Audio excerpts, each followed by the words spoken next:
Hi, my name is Nadina Eyre, and I'm a PhD candidate at the University of Waterloo.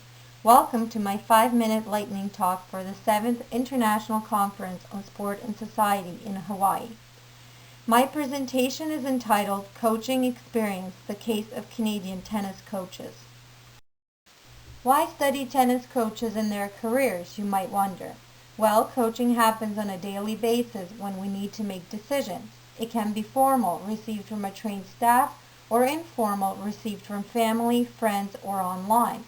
Also, relationships developed in sport coaching contexts can be central to the development of sport and the fulfillment of individual potential.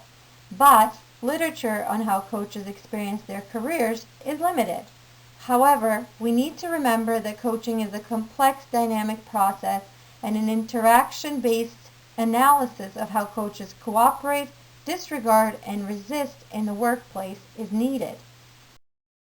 The purpose of my ethnographic study is to understand how tennis coaches start, sustain, and intensify their coaching involvement.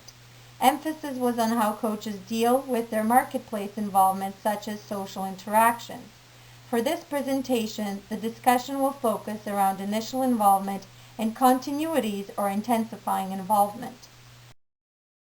Interviews with 10 coaches between the ages 21 and 66 from Southern Ontario, Nova Scotia, and Newfoundland were conducted. Coaching levels range from instructor to high performance on part-time and full-time basis. The interviews were 1 to 4 hours in length, almost 22 hours in total.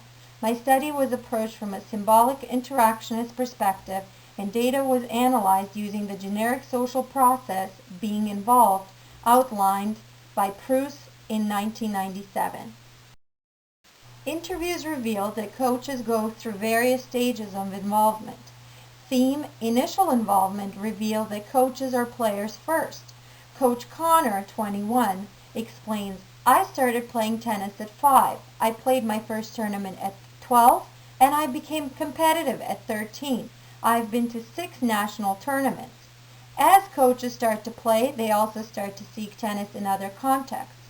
Coach Paul, 22, says, "I have volunteered at Rogers Cup for the last 5 years, so talking to coaches there and being around the sport a lot made me want to learn how to coach." When coaches start teaching, they also start engaging in a number of other activities. Coach Louis, 28, describes, "There isn't really such a thing as a typical day at work. Sometimes I'm in schools that's very hands-on.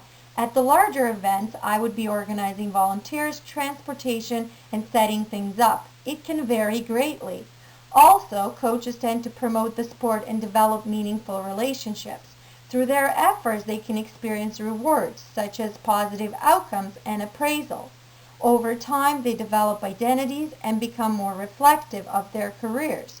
Coach Harry, 66, reflects, "It was a 70-year-old woman who said to me at the end of the class, 'Young man, I had so much fun here, I'm going to phone my friend and tell them to take a lesson.' It turns out that she made 40 phone calls on my behalf that night, and all of a sudden I was busier teaching tennis than ever." From this study, we learned that tennis coaching is a demanding profession consisting of various activities. It can bring unexpected outcomes, such as rewards illustrated by Coach Harry. It also rests on flexibility and creativity.